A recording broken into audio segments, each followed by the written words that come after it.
ശബരിനാഥ്, ഈ ഒരു ഘട്ടത്തിൽ സർക്കാരിന്റെ അതിബുദ്ധിയാണ് ഒരു പറ്റം വിദ്യാർത്ഥികളുടെ ഭാവിയെ നശിപ്പിച്ചത്, അല്ലെങ്കിൽ ഒരു ചോദ്യചിഹ്നമാക്കി മാറ്റിയതെന്ന് വിദ്യാർത്ഥി സംഘടനകളുടെ പ്രതിനിധികൾ നമ്മളോട് സംസാരിച്ചപ്പോൾ പറഞ്ഞിരുന്നു. ഒരു പറ്റം മാതാപിതാക്കളും ഈ ഒരു വിധി പുറത്തേക്ക് വന്നതോടുകൂടി വിഷമത്തിലായിരിക്കുകയെന്നാണ് നമുക്ക് ഈ ഒരു ഘട്ടത്തിൽ മനസ്സിലാക്കാൻ സാധിക്കുന്നത്.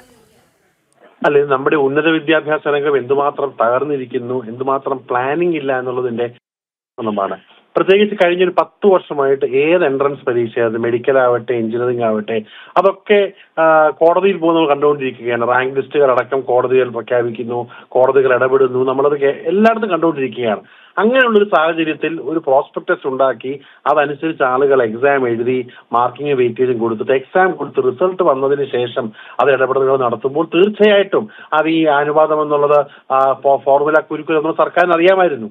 അപ്പൊ അങ്ങനെ അറിയാവുന്ന ഒരു കാര്യം നേരത്തെ പഠനമില്ലാതെ അവസാന മിനിറ്റ് കൊണ്ടുവന്നപ്പോൾ എല്ലാവർക്കും ഒരേപോലെ സംശയം ഉണ്ടാക്കുന്നതാണ്. പിന്നെ പ്രശ്നം എന്താണെന്ന് വെച്ചാൽ ഇതിങ്ങനെ കൺഫ്യൂഷൻ നടക്കുമ്പോൾ ഈ കുട്ടികളൊക്കെ കേരളം വിട്ടുപോകും. ബാക്കി എല്ലാ സ്റ്റേറ്റിലും പാരലായിട്ട് ഇപ്പോൾ അഡ്മിഷൻ നടക്കുന്ന സമയമാണ്. അപ്പൊ തമിഴ്നാട്ടിലേക്കും കർണാടകത്തിലേക്കും ആളുകൾ പോയി ഒന്നുകിലേ നമ്മുടെ എഞ്ചിനീയറിംഗ് കോളേജിനകത്തൊന്നും പഠിക്കാൻ വിദ്യാർത്ഥികളില്ല. 60% എഞ്ചിനീയറിംഗ് കോളേജുകൾ സീറ്റ് പോലും വേക്കന്റ് ആണ്. അപ്പൊ ഉള്ള കുട്ടികളൂടെ കൂടുതൽ പണം കൊടുത്തുകൊണ്ട് മറ്റ് സ്റ്റേറ്റിലേക്ക് പോകുക, ഒരുപക്ഷെ അവരായിട്ടൊക്കെ ബന്ധപ്പെട്ട് അവരുടെ മാഫിയമായിട്ടൊക്കെ ബന്ധപ്പെട്ടുള്ള സഹായം തന്നെ സർക്കാർ കൊടുക്കുകയാണോ എന്ന് നമുക്ക് ചോദിക്കേണ്ടിയിരിക്കുന്നു. അപ്പൊ എൻട്രൻസ് രംഗം എല്ലാ ഉന്നത വിദ്യാഭ്യാസ രംഗങ്ങൾ, നിങ്ങൾ കേരളത്തിലെ 66 സർക്കാർ കോളേജുകളിൽ 64 ആർട്സ് ആൻഡ് സയൻസ് കോളേജിൽ പ്രിൻസിപ്പൽ ഇൻ ചാർജാണ്.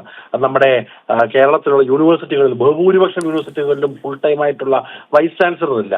അതിനോടൊപ്പം എഞ്ചിനീയറിംഗിലും മെഡിസിനും ഒക്കെ ഇങ്ങനെ കാര്യങ്ങൾ ചെയ്ത് ഈ കേരളത്തിലെ വിദ്യാർത്ഥികളെ ഇവിടെ നിന്ന് പുറത്താക്കണമെന്ന് പറയുകയും 1-ാം നമ്പറിന് മേലിനടിക്കുന്ന ഈ സർക്കാരിന്റെ ഏറ്റവും വലിയ തെറ്റ് ഉണ്ടായിട്ടുള്ളത് ഉന്നത വിദ്യാഭ്യാസ രംഗത്തിലാണ്. അതെങ്ങനെയെങ്കിലും സോൾവ് ചെയ്തുകൊണ്ട് കുട്ടികൾക്ക് അഡ്മിഷൻ കൊടുത്ത് കോഴ്സ് ഡിലേ ആവാതെ പഠിക്കാനുള്ള സാഹചര്യം ഉണ്ടാക്കണമെന്ന് മാത്രമാണ് ഒരു എഞ്ചിനീയറിംഗ് വിദ്യാർത്ഥി ആയിരുന്ന ഒരാളെന്ന രീതിയിൽ എനിക്ക് അഭിപ്രായം പറയാനുള്ളത്. ശരി, വളരെയധികം നന്ദി. ഒരു ഘട്ടത്തിൽ നമ്മോടൊപ്പം ചേർന്നതിന് എന്തായാലും സംസ്ഥാന സർക്കാരിന് കനത്ത തിരിച്ചടിയാണ് ഉണ്ടായിരിക്കുന്നത്. കീം റാങ്ക് പട്ടിക റദ്ദാക്കിയ സിംഗിൾ ബെഞ്ച് ഉത്തരവിൽ ഇടപെടുന്നില്ല എന്ന് ഡിവിഷൻ ബെഞ്ച് അറിയിച്ചിരിക്കുന്നു. സർക്കാരിന്റെ അപ്പീൽ ഡിവിഷൻ ബെഞ്ച് തള്ളി.